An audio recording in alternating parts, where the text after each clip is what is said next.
Ladies and gentlemen, welcome to the last session of our Navigators series that is celebrating our 20th anniversary. We have labeled this Navigators. We have labeled this Navigators in order to give us some idea where the world is heading. And I'm very privileged that we end on a high today with former Prime Minister Kevin Rudd. The series saw Francis Fukuyama, Bob Zoellick, Madeleine Albright, Tom Friedman. So with Kevin, we have someone who was active in politics, is heading a think tank, the Asia Society Policy Institute. He was not only Prime Minister and Foreign Minister of Australia, more important, he was an Australian diplomat in Beijing in the 80s, and he's fluent in Chinese. So it's wonderful to have you, Kevin. And he squares off down under with Richard McGregor. Equally doesn't actually need any introduction.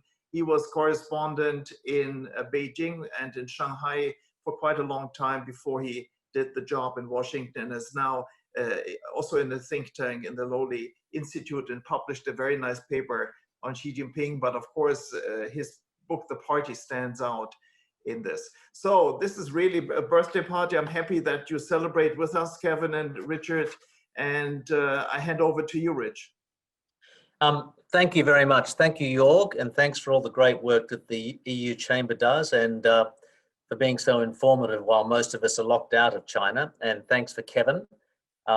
Kevin, as you all know, is a much sought after speaker on China, and in fact today's event is a precursor to what in fact might be a bigger event tomorrow, where Kevin is hosting Chinese Foreign Minister Wang Yi for the Asia Society. And I think that's an event that'll be watched around the world as well.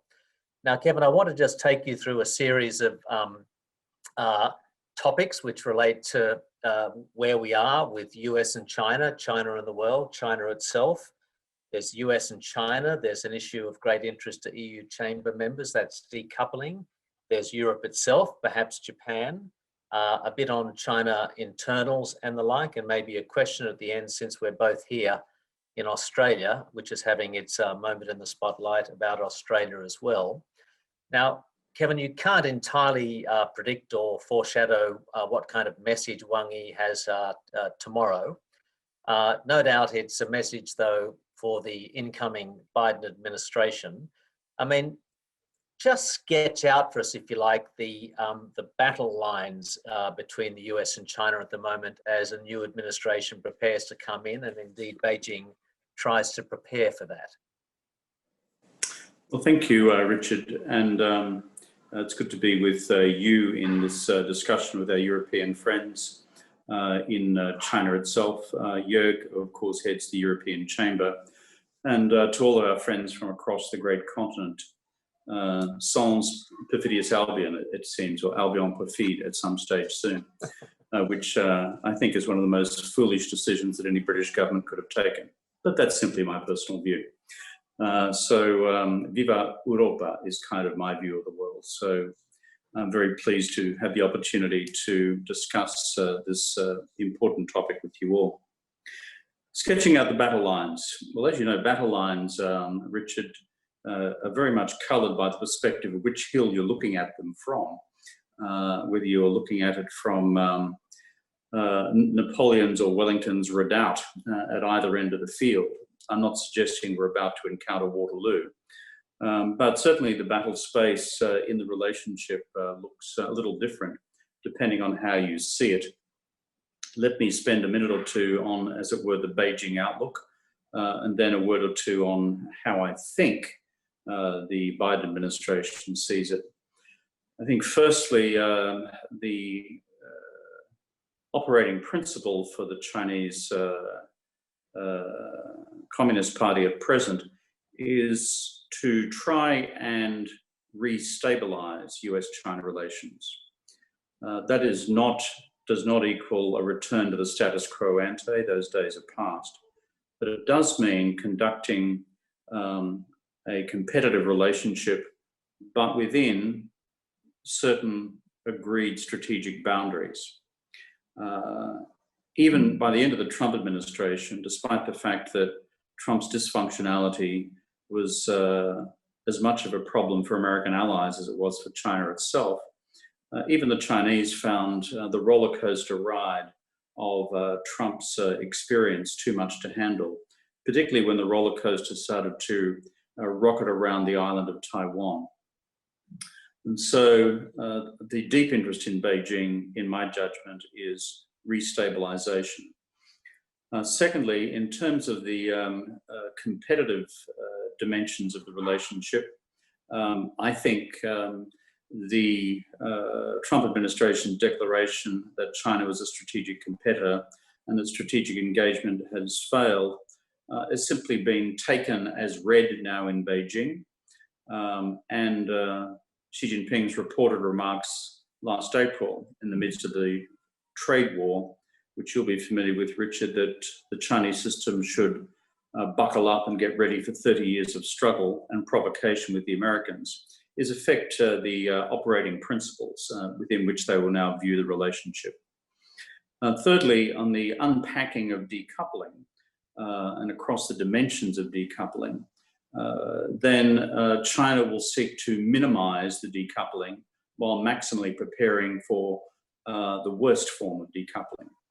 So trade they do not see as being able to be decoupled much further. And since Trump's trade war, those of us who follow the numbers closely will know that China has done rather better out of that in terms of the bilateral trade balance than the Americans, which seems to not receive a lot of commentary in the American Fox-controlled media. But when you look at foreign direct investment, frankly, it has shrunk considerably in both directions, but more so in terms of Chinese FDI into America because of the new restrictions. I do not see that as changing. On capital markets, I do not see the Biden administration as seeking to unravel capital markets, which represents, last calculation, about a $5 trillion a year bilateral business in one form or another. And I think that has implications for the way in which the Bidenistas will view Hong Kong as well, minus a Tiananmen type incident in Hong Kong. On technology, this is, I think, the $6,000 question, Richard, which is the position on 5G technologies is a bipartisan one. So therefore, there will be no American revision of its global hostility to the rollout of Huawei's infrastructure, network, and systems. But the open question will be what happens to another category of technology altogether, which is the future of the semiconductor trade, where the pull and tug of political power in Washington is intense. You asked me to punt now, what's likely to happen? There will be no further restrictions on the semiconductor trade from America to China. That is because of the argument put forward by the American chip manufacturing lobby that to do so would be to destroy their revenue base, given much of their income comes from their sales to China. And that's how they reinvest in their R&D in order to remain on average 5 to 7 years ahead of the Chinese. And if you know anything about microchips, which I don't, but people who understand microchips inform me, your ability to copy a microchip or to reverse engineer it is extremely, extremely difficult. Finally, to complete the decoupling picture, on talent markets, I would think the Biden administration is likely to slowly roll back the current immigration restrictions, particularly as they apply to non-Chinese foreigners, India in particular, but progressively Chinese as well. I do not see this as central to the Democratic Party's ethos. And in fact, there's a large constituency within Democrats who see this as inherently racist. And that goes to the Chinese American constituency as well. And very finally, it's the as yet unconcluded fight for, let's call it, the future definition of product and technology standards globally. Largely until this point in history determined by a cocktail of Americans and Europeans.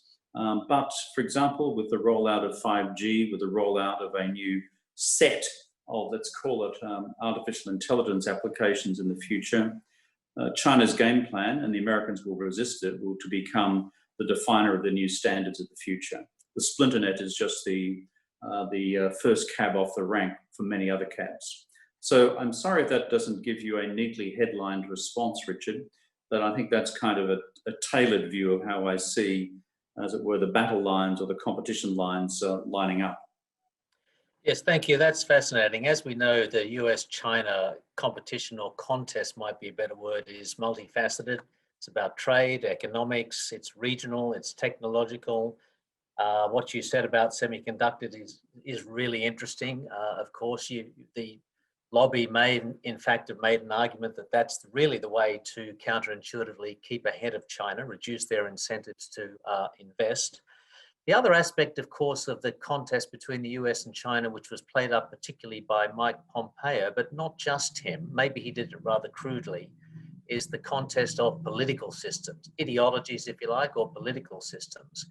Do you think the Biden administration is going to want to engage in that? They don't seem to have appointed so far a very sort of fixated ideological team. The team that they've appointed so far, and because of the work I do in the United States, I know most, but not all of them, reasonably well.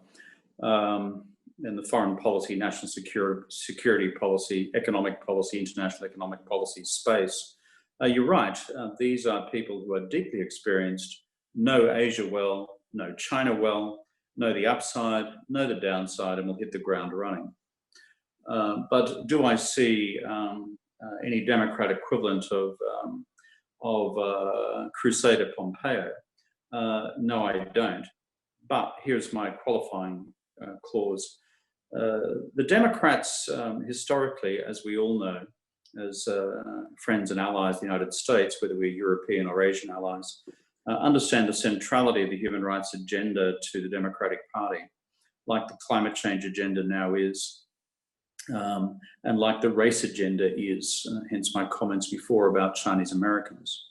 But the human rights agenda therefore looms large. And because since the 19th Party Congress in 2017, we've had that remarkable statement by Xi Jinping indicating that he's willing to offshore the China model for consumption elsewhere in the world, the developing world in particular, and running a rolling propaganda offensive at home and to some extent abroad, that liberal democracy is a 20th century thing, and that other forms of governance are more effective, as demonstrated by the global COVID experience. I think the ideological battle lines, Richard, are going to become sharper, and I think the Americans under the Democrats will join it.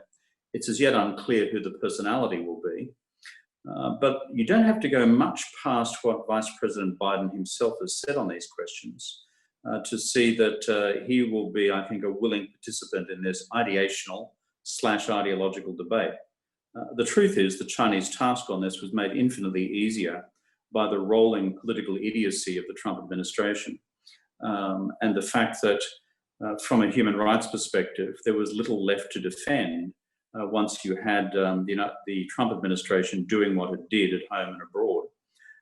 In fact, the whole notion of, as it were, moral equivalence between a Marxist-Leninist system and an authoritarian state on the one hand, and Trumpian-style authoritarian democracy on the other, became somewhat narrower. The Democrats will take this in precisely the reverse direction. So to use the Marxist term, Richard, I think this dialectic will be joined.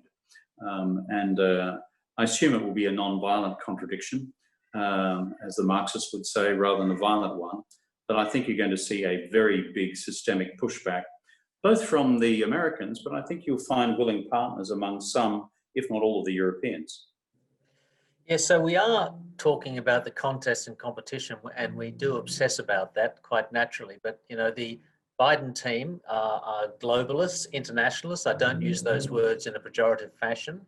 And we forget about possible areas of cooperation, climate change, perhaps on a pandemic, if you like. But many people in the Obama administration, or some, I shouldn't say many, you know, feel a bit bruised by the accusation that their cooperation on climate when Mr. Obama was president was at the expense of a tougher national security policy. How do you see a cooperative agenda and coexisting with the competition? I think people overestimate the degree of difficulty in doing that. in my own sort of schemata, if you like, for trying to describe with some analytical coherence the structure of the unfolding relationship, something I've been writing about for 4 or 5 years now. I've used the term, the Americans don't use the term of constructive realism. Another term I use is managed competition as opposed to unmanaged competition. So what the hell does all that mean? It means that 3 or 4 different things within that rubric. Number one is Richard clearly defined strategic red lines, not just restricted to Taiwan, one China policy on the other, threats against the Taiwanese democracy on the American side of the ledger, but a range of other core national interest questions where, frankly, the possibility of achieving any level of consensus between the two doesn't exist. But red lines are known, and there is a mutual agreement or tacit agreement or understanding that these red lines should not be crossed. Then you enter this vast new domain, let's call it, of strategic competition, which, as you just indicated, covers everything from foreign policy to other branches of national security policy beyond the Taiwan question, through to international economic policy and all the domains of coupling and decoupling we've just spoken about, together with the whole question of human rights ideology and the rights of the individual. So this is going to be a massively competitive agenda, and I think it's going to become increasingly willing, but without, if you like, under the experience of the Trump administration, with the permanent risk of rolling off the railway tracks into highly dangerous red line areas like Taiwan. And I don't think many people fully appreciate how dangerous things got there for a while in terms of one China policy being seen in Beijing as being on the verge of fundamental violation. The third arm of constructive realism or managed strategic competition is the one you just pointed to, which is strategic cooperation. Climate change collaboration is one of them. I would hope future pandemic management will be another, including global vaccine distribution, rather than that simply become an exercise in competitive geopolitics, as it looks likely to become at present. But thirdly, and perhaps of interest to a business audience, is how China and the Paris Club manage this mountain of developing country debt, which is emerging out of the COVID crisis, given that China is now the holder of the single largest slab of G77 LDC and HIPC, highly indented poor country debt around the world. And how should that be managed in a manner which avoids any systemic crisis for the international financial system?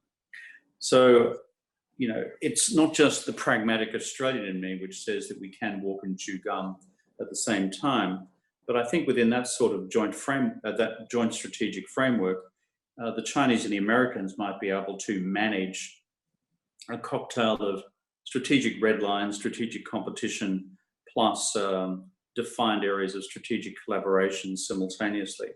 Will the Republicans attack them when they do so? It's a bit like asking, is the Pope a Catholic? Of course they will. And the whole Pompeo strategy, for which I have a high degree of contempt, is simply to define himself as the uber-right Chinese hawk to run a 4-year campaign for the Republican nomination in 2024 against any contender, possibly including the Donald himself. And therefore, as soon as the Dems start talking to the Chinese about climate, they'll be accused of appeasement. So we may as well write the headline of Fox News now. That will be what it says. Let me go internally into China for a second. It's quite a remarkable year. At the start of the year, we had a lot of headlines about China's Chernobyl, which was a way of saying that the system was breaking down under pressure with all sorts of quite profound implications. At the end of the year, China once again is quite triumphant in many respects. They're accelerating on all fronts. The economy is accelerating, comparable to other areas. They're accelerating on the vaccine and the like. They're accelerating in their sort of assertiveness in their foreign policy. You know, we are a long way from the events in Wuhan at the start of the year, I mean, do you think this is genuine confidence? You think this is another moment that China feels it is about to, it has the ability to seize? And of course, compared to 2008, which was another moment of confidence, maybe hubris, China is a much bigger and more powerful country these days. Are we genuinely, as some people say now, at a sort of an inflection point in history? No, we're not at an inflection point yet. Just as January, February was a radical overestimation by many right-wing commentators around the world that China had reached its Chernobyl moment, just as that was a statement exceeding the reality at the time, so too is any form of triumphalism, either in Beijing's own commentary or, frankly, joined by others around the rest of the world, that Xi Jinping has emerged triumphant, the economic and political model has proved itself resilient and will last, and beyond that, the growth trajectory will continue to head in basically a northeasterly direction. I was skeptical about the first set of arguments back in February, and I remain skeptical about the second set of arguments at the end of what has been an eventful 2020. Why should we therefore challenge the assumption that Xi Jinping and China are in an infinitely stronger position than they with the rest of the world and with the United States in particular than they were, say, a year ago before the crisis hit? I think 2 or 3 points which we could develop further in the conversation if you wish, Richard. You, like myself, are keen students of, we're both keen students of Chinese domestic politics. You've written on this subject about my paraphrase of your more complex argument about Xi Jinping overreach and the reaction which that instills within Chinese domestic politics. I don't fully agree with your thesis, but I partly agree with it. And that is, it's generated its own set of reactions. The fact that we don't read about them each day is a product of the authoritarian system that people operate within. But within the ranks of the Communist Party, there are a range of forces at work which challenge Xi Jinping's desire to become leader for life, challenge his contraction of the available political space for discussion, and are concerned about the implications for them personally should he actually become leader for life. And there's a party rectification campaign planned for 2021 to root out any further remaining opponents within the political and legal affairs system. Now, you wouldn't be doing that, Richard, if everything was fine and dandy, and if it was all smooth sailing.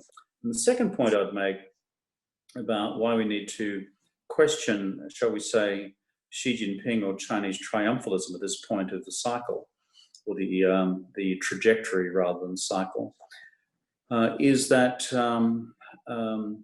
yes, on paper, the Chinese economic recovery looks reasonable. IMF still projecting 1.5 to 2% growth for calendar year 2020, rocketing obviously far ahead of that in the big bounce back of 2021. But if you look at the entrails of the economic data, it is still largely state-driven rather than Chinese private sector-driven. I don't know if you saw recently a speech I gave at the Asia Society last week, which tried to unpack this, which is what's happened in domestic Chinese politics and the political economy during the course of 2020. But I think the unwritten story about China's economic performance and its political economy more generally is the long-term confidence of China's private sector to sustain private fixed capital investment, growth and employment growth when the political constraints around their operations are becoming more intense. So they're my 2 big qualifications to that proposition, Richard. Yes, the politics of the private sector have got very interesting once again.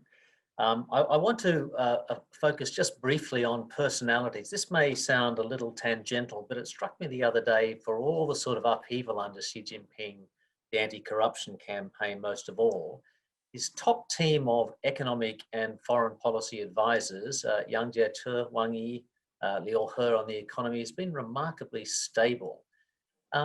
Is that important? Does that tell us anything? Are they sort of important figures in their own right, or are they simply sort of expert ciphers for what she wants? Having worked in politics myself, I mean, these things are never clinical in their answers. That is, the interrelationship between principals and advisors. I think it's fair to say about Xi Jinping personally that he has a defined personal view of Chinese statecraft. He has a defined and personal view of what needs to be done to save the Chinese Communist Party, based on his lifelong experience and that of his father in office. And he has a semi-defined view of China's place in the region and the world as an amateur student of history. Where he is more at sea is on the question of China's economy and financial system, because that's not his natural shtick. And that's where, therefore, you do see this phalanx of economic advisors within, let's call it the Liu He stable, Politburo member, Vice Premier, Finance Czar, and the Zhou Shuachuan grouping around the PBOC and now Yigang. And because this deals with a level of financial and economic alchemy beyond the reach of most mere political mortals, that there is a natural deference to that sort of advice. But the other thing I'd say, Richard, is that whereas the advice is fairly plain from, as it were, that ecosystem of essentially foreign-trained economic advisors, macro, micro, and finance, they are constantly running into a wall of resistance from, let's call it, the political and party advice and the centrality of the imperative of ideological control and the security apparatus. And so when these two worlds collide, it being the Communist Party, if there's a genuine collision of interests, what I've observed over the last several years is that the political intelligence and security apparatus usually prevail. Not cleanly, not decisively, not a 10-0 win, but usually what I describe as a 5-3 win if we're talking about the round ball game, which of course is the only game the Europeans are familiar with. So let's stick with that one. No, I think that's a very good point about Xi Jinping's relative confidence on politics and economics. One I'll store away, by the way, for possible future plagiarism, so you might see it turn up elsewhere. I'm all for plagiarism, as long as it's attributed, Richard. Right. Now, on the state sector, the point you made about the state sector, I think this is obviously a topic close to the heart of Jorg and the EU Chamber. You know, for Europe, the year started, I think, as Jorg noted in his report this year, with great hope for Europe and China. There was to be a Xi-EU Leaders Summit in Leipzig. That was going to, I think, crown, hopefully, with a bilateral investment treaty. The China market hasn't gone down in importance for Europe, but of course the politics have become much more difficult and the issues of reciprocity have become much, much sharper. You know, Germany, I think, was trying to thread the needle today with a Huawei decision, which I haven't quite got on top of. But it struck me that along with Japan, China has really focused on Europe diplomatically this year and sees a genuine opportunity to move the dial on that, if you like, particularly relative to the US. How do you view the China-Europe relationship at the moment? I think your overall strategic diagnosis, implicit in the question, Richard, is right. About a year or so ago, I wrote somewhere that given the profound hardening in the US-China strategic relationship and economic relationship at multiple levels, that you could almost hear the gears grinding in Beijing from 12,000 miles distance as the conclusion emerged, consistent with Sun Tzu, The Art of War, and all the classical texts, that we cannot afford to have enemies on every front. And therefore, we need to have collaboration partners in all critical quarters. And from about that time, and prior to that time, you saw as the US relationship in the Trump period after in 2018, 2019, and 2020 started to head south, there were multiple efforts to restabilize the relationship with Japan, with India, and with Europe. And the structural reasons for that were not just high geopolitics, albeit China is always mindful of the strategic utility of causing difficulties within America's alliance structures in terms of the solidarity of the US cause globally and regionally. But it was principally in terms of where do we go if America blocks us in terms of technology, in terms of finance, and in terms of markets. And so you don't have to be a Rhodes Scholar to work out that Europe's a bloody big market, and in aggregate terms, a larger one than the United States. And so therefore, that I think has been at the forefront of China's, shall we say, geopolitical and geoeconomic calculus. Now in the execution, it's been kind of interesting because the first great unraveling of this elegant piece of logic I've just constructed happened, of course, with the Indians in the course of 2020 with the Sino-Indian border dispute, conflict / mini war. And that has imploded the India relationship in a manner which is unlikely to be retrievable for a half decade or more to come. So cross that box. Japan, whilst the public temperature of the relationship and the diplomatic language used is fine, you don't have to dig too deep to see that in the East China Sea, things are becoming sharper, not calmer. So that brings us to Europe, where China is placing more of its strategic eggs. But I think it's fair when you look at the European public opinion data that the seminal impact that the COVID crisis has had on European public opinion towards China reaches out and stares at you. And you see collapsing support for European national engagement with China as a consequence of the COVID experience. A, the origins of the virus, B, the ham-fisted way in which the delivery of PPE, protective equipment, was handled in most European countries and around the world.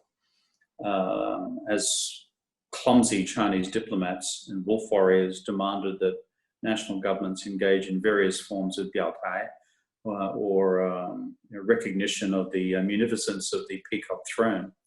And then thirdly, you see the reaction to that emerge as well, and not least through the European strategic statement, albeit predating some of the developments I've just referred to, on its overall policy with China, which describes China not just as an opportunity, but an opportunity and a risk, a partner and a competitor. Nonetheless, the Chinese will continue hammering away at Europe. They never give up at the first sign of difficulty. And if I was in Europe, I would assume that you're going to be on the receiving end of multiple entreaties from our Chinese friends over the course of 2021 to wean you away from the evil Biden administration. Yes, that is going to be one to watch, particularly if the Biden administration can work out ways to partner with Europe.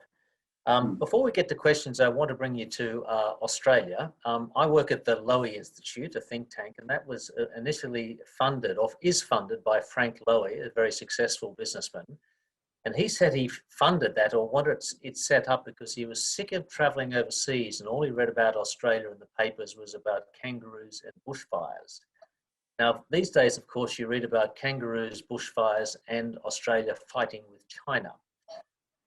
One of our leading strategic writers, Hugh White, was writing in the newspaper in Australia this morning that Australia hadn't really crossed any of China's red lines. They were meting out the punishment to us, and it's quite incredible what China is doing at the moment.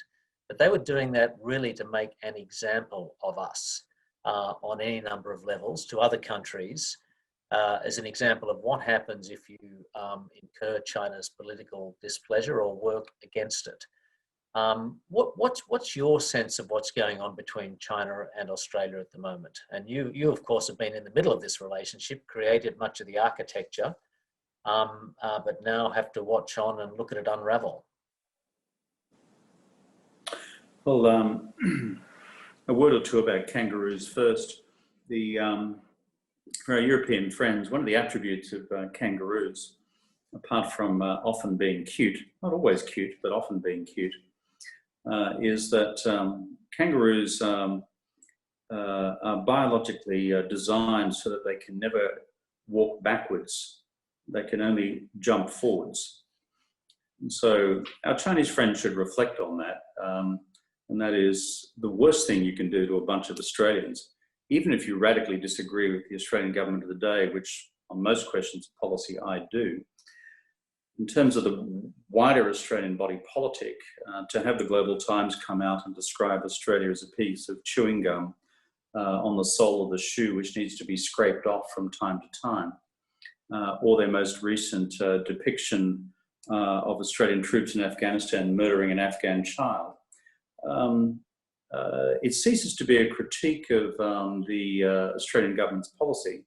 It becomes a wider critique of the Australian nation and people, which generates what the international relations theorists in Australia would describe as a general national fuck you response. And in slightly more polite terms, what I've said to our Chinese interlocutors, is this entirely wise in terms of where you wish to go in your ongoing difficulties with Australia? I think there are two factors at play with Australia. Richard, and you as familiar with this as I am. One is, let's call it, it's a product of the American dynamic, the American alliance dynamic. And the second is unique, shall we say, positioning by the Australian government beyond the requirements of the United States alliance. On the US dynamic, China has been discovering for some long period of time now that with American allies, you can, as it were, exert pressure punitively and often get results.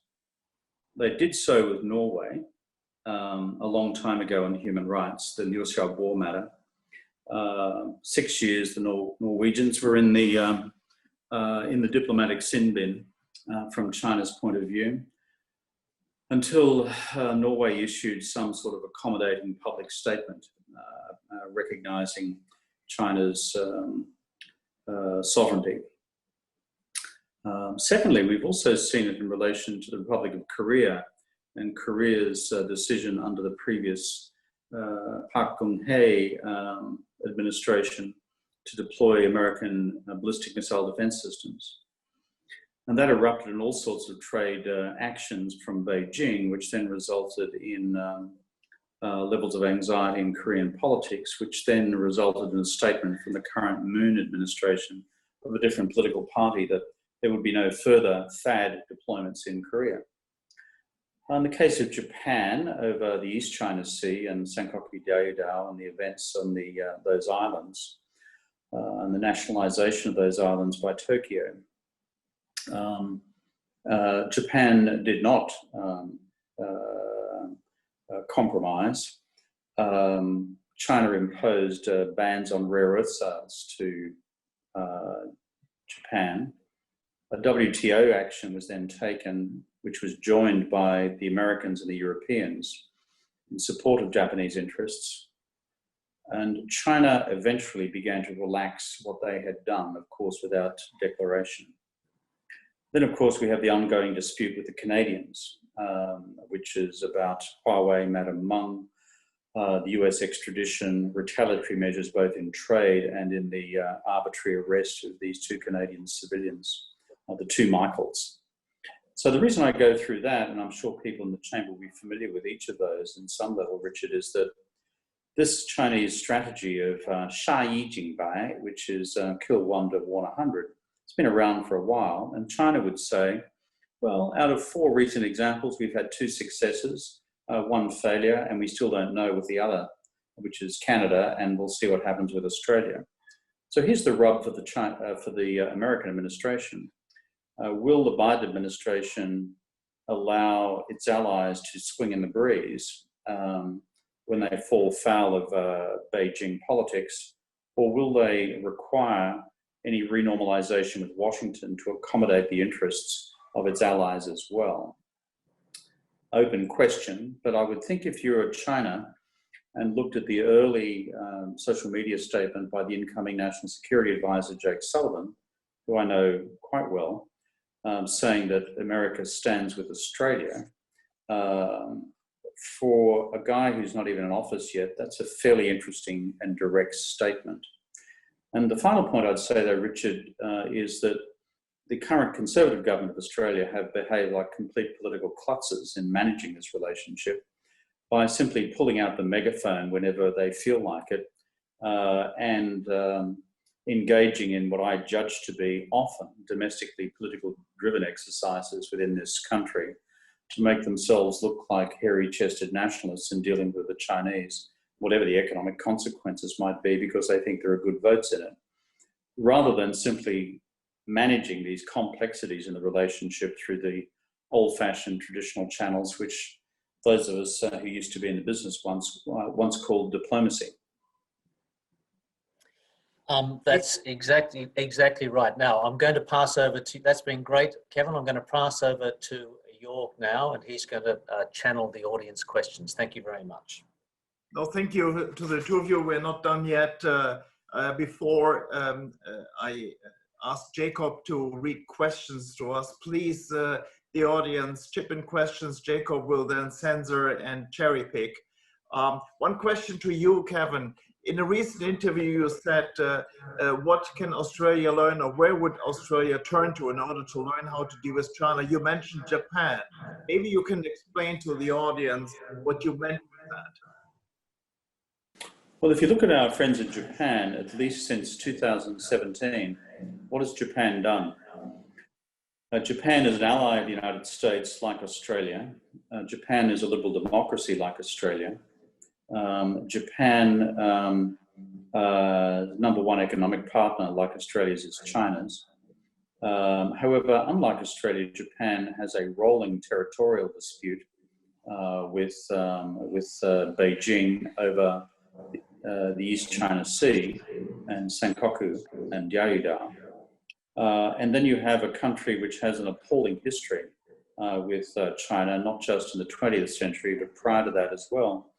And despite all of the above, by and large, for the last several years, both Abe-san and now Suga-san have managed a public diplomacy with the Chinese, which doesn't take out the megaphone every Monday morning and blast away at Beijing.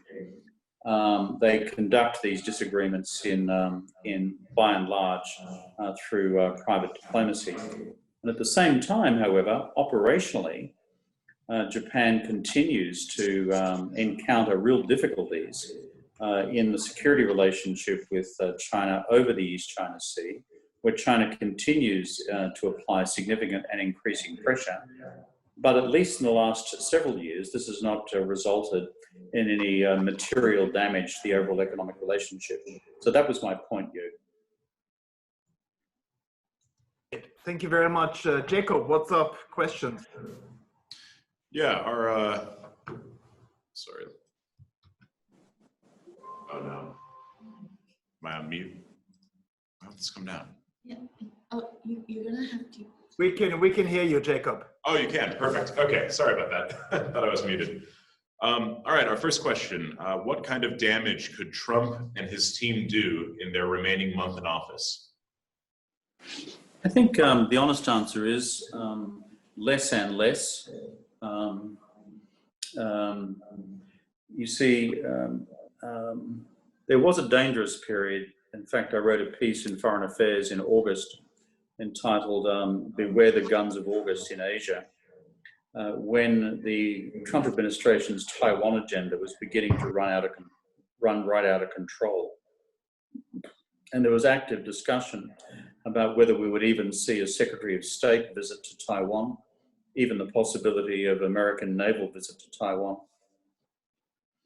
But I think one thing is to be said about Trump, despite him having evolved from being a trade war guy, but his very best personal friend being Xi Jinping, to being a trade war guy where his very best personal friend is no longer Xi Jinping, is that Donald Trump is still not a conflict and war guy. Remember, his entire political track record as an individual is one that is committed to getting America out of unnecessary foreign wars, not into them. And his opportunities vis-a-vis Iran and to some extent Syria so far have provided the Chinese with many case studies that he's unlikely to approve any particular action by hawks in his administration in the remaining month or so, which would run the real risk of any shooting match in the South China Sea. So I don't think that's on. However, on the question of individualized sanctions, and that is like the most recent batch which were unleashed against members of the Standing Committee of National People's Congress, who took that decision to pass the national security law for Hong Kong. Those sort of sanctions, that sort of sanctions regime, I think is likely to be continued between now and the 20th of January. And finally, there is a predisposition, as has been reported in the New York Times, on the part of many in the administration to kind of salt the earth in the Carthaginian tradition of salting the earth. That is to make life difficult for the incoming Democrats by taking and entrenching a number of hardline positions on Beijing, which would enable the subsequent Republican opposition to declaim any flexibility on the Biden administration's part as wanton appeasement of Beijing. So I think that those are broadly are the dynamics at play. Kevin, before Jacob chips in another question, RCEP, it was described as the biggest free trade agreement ever, but if you look at it, it appears to be a Swiss cheese, and you see more holes than real content. What is the economic impact for Australia or Southeast Asia? Who is the beneficiary? And isn't it very strange that on Sunday, everyone signs up to it, and on Tuesday, Australia has to face 200% dumping charges on wine? Yeah, I presume these have been driven by different parts of the Chinese system. I go back to my earlier comments that if you find yourself in Beijing in an engagement between China's rational economic interests on the one hand, be they foreign or domestic, and driven by principles associated with the market, and find yourself in conflict with the national security intelligence apparatus and the party apparatus, by and large, the latter group are going to prevail. And so we might find it contradictory that you sign up to RCEP one day and then you have a politically driven set of sanctions imposed the next against one of the member states. We would describe that as a massive contradiction. Our Chinese friends would describe that as normal business. RCEP, is it good, bad, or indifferent? I think the one core element of RCEP which I think stands out as reasonable is the relative liberalisation of the rules of origin for goods. That has been a material advance. Second, I think the impact of RCEP is a bit like the collective impact of APEC over time. And APEC is not a treaty arrangement, it's certainly not an FTA, but it is a mechanism by which economies within this wider region have chosen over time by voluntary measures to integrate more with one another. RCEP will contribute to that to the level of, let's call it, business and political perception. I think the most interesting thing to emerge out of the RCEP debate, was Xi Jinping's statement on the day that they signed RCEP, that he was now open to becoming a member of the Trans-Pacific Partnership, which is a much more robust free trade agreement, and which the crazy Americans under Trump decided to walk away from as the first act of the Trump administration, having spent the previous 4 years signing the region up to it. And so I think the Americans will try to crab walk their way back into both those agreements in one way or another, as the Chinese crab walk their way towards TPP. Net outcome, the region is reasonably well integrated now. There are still resistances, principally in China, but not exclusively so.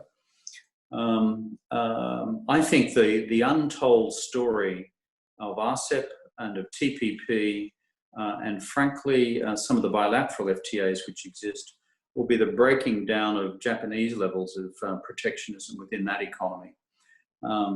That is useful because Japan is still a very big economy. It's the third largest in the world. And that will have wider implications for the region.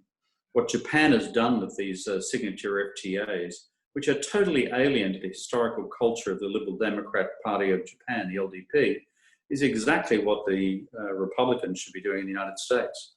Japan stands out of the template of what the Americans should be doing. Jacob? Our next question, and this will be for both Prime Minister Rudd and for Richard. So at the Bloomberg New Economy Forum, former USTR head Ambassador Charlene Barshevsky was asked about what Biden needs to do to manage the US-China relationship and start things off on the right foot. She noted that we don't often ask the same question about what Xi Jinping needs to do to manage the US-China relationship. So what do you think that Xi needs to do to manage China's relationships, not only with the US, but also with Australia and Europe? Well, I've spoken a lot so far, so I'd like to hear Richard's wisdom first. I'll add some concluding remarks. Well, I'm not often in the position, and I don't often put myself in the position of giving Xi Jinping advice. And I'm pessimistic about a sort of a substantial drawdown of the tensions between the two countries. You know, I think in China's internal settings mean it's set on a certain path.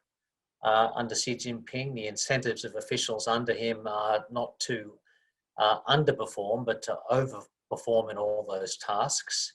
And I don't see that changing until we get some sort of political debate with the next next party Congress in 2022.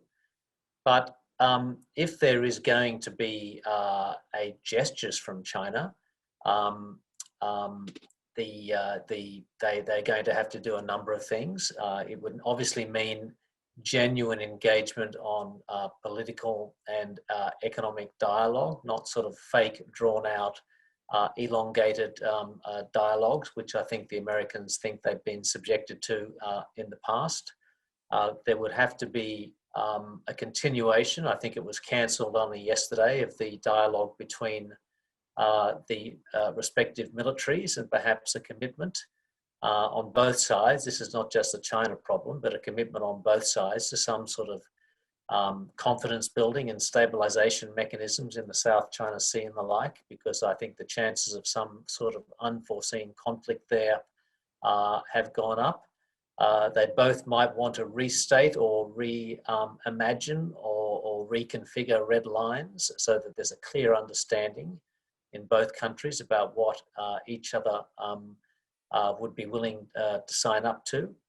And I think there's, you know, the only way there's going to be change in China is change at the very top. You're not going to get, I think, really big change driven from below, even just below.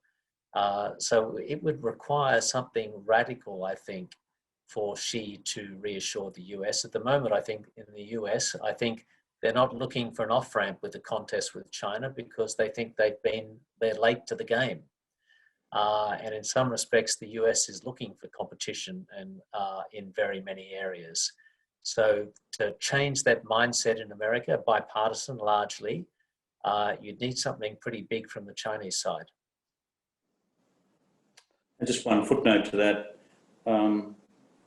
The most China is likely to do with the incoming Biden administration is to change or adjust tactics for 3, 6 months, or even 12 months, but without any fundamental change in strategic course in terms of, quote, improving the tonality and the content of the bilateral relationship. My experience at the Chinese Communist Party is that they usually change strategy when they meet an immovable object. And that's their long experience of 100 years as a revolutionary party at home and as a modernizing political force and economic force and now military force abroad. But I'll leave those comments there.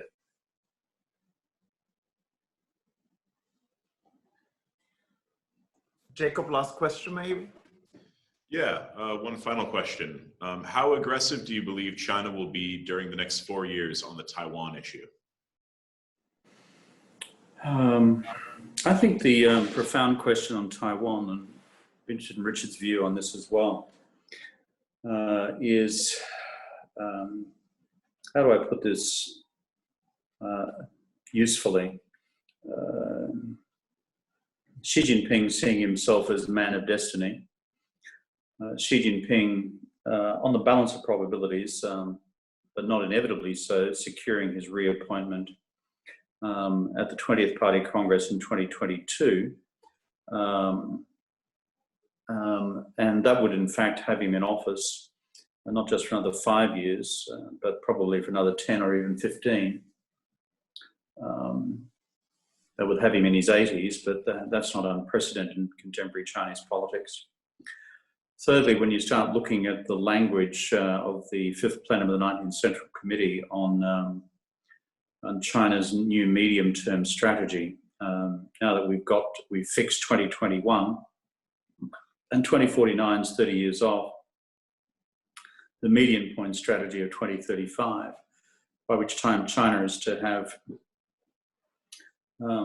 already a fully modernized military, as well as have an economic level, which will be that which is commensurate with lower income advanced economies. In fact, if you look at the military timetable in the subtext of the plenum document, modernization task is now scheduled for 2027. So why do I say all that in answer to a Taiwan question? The jewel in the crown of Chinese Communist Party politics is to recover Taiwan. They will only do so when they believe that the correlation of forces of the balance of power has moved decisively in their direction, to the point that they believe any American military participation would be deferred for American fears that America would lose, and so end the American century altogether. Or if America was to engage militarily, that America would then lose.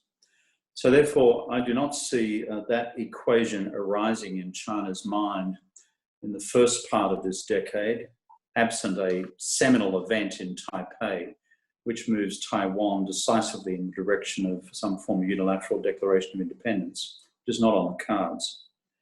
But by the time you get to the end of the second half of the 2020s, by which time China is likely to have passed the US as the largest economy in the world, and which will have passed the 2027 target for military modernization, I think the danger zone is the late 20s and the early 30s, to be quite honest, in terms of Taiwan. And Xi Jinping, if he is around until the mid-30s, would wish to have that notch on his belt, because by achieving that, he will have surpassed Mao. Mao never got Taiwan. Xi Jinping would have got Taiwan. I don't know if there's still time left for Richard to comment, but that's those are my thoughts. Sure, Richard. I'll speak very quickly, Jorg. 2034, 35, that midpoint that Kevin talks about, when Xi will be in his early 80s, that of course will be the same age as Joe Biden at the end of his first term, so we shouldn't knock that. But I don't disagree with Kevin's timetable about the China's military ascendancy, but I just add a footnote to that. You know, China obviously could, in all likelihood, let's assume they win a victory, they get a sort of comprador of some kind into the presidential palace in Taipei. You know, in some respects, that's when China's problems start. You know, Taiwan is not Hong Kong. Are they going to have to deal with a long-running insurgency where in a country with about 90% of the people do not want to be ruled by the CCP? So China's problems don't end with a military victory. In some respects, they might start. And that's a fairly, gloomy prospect. Well, fellows, even though it's gloomy, it's insightful. Thank you so much for doing this, a highlight and the worthy end of our Navigator series. I would really like to thank Kevin and Down Under Richard as well for your insights. This will be broadcast on YouTube in January, and then many more people can enjoy this. I would like to just leave you with good wishes to the two of you, and to the members, Merry Christmas and Happy New Year. Stay tuned. Happy to be with you, Jörg. Thanks, Richard. All the best. Thank you, guys. Thank you, everybody. Thank you. Wonderful. Thank you.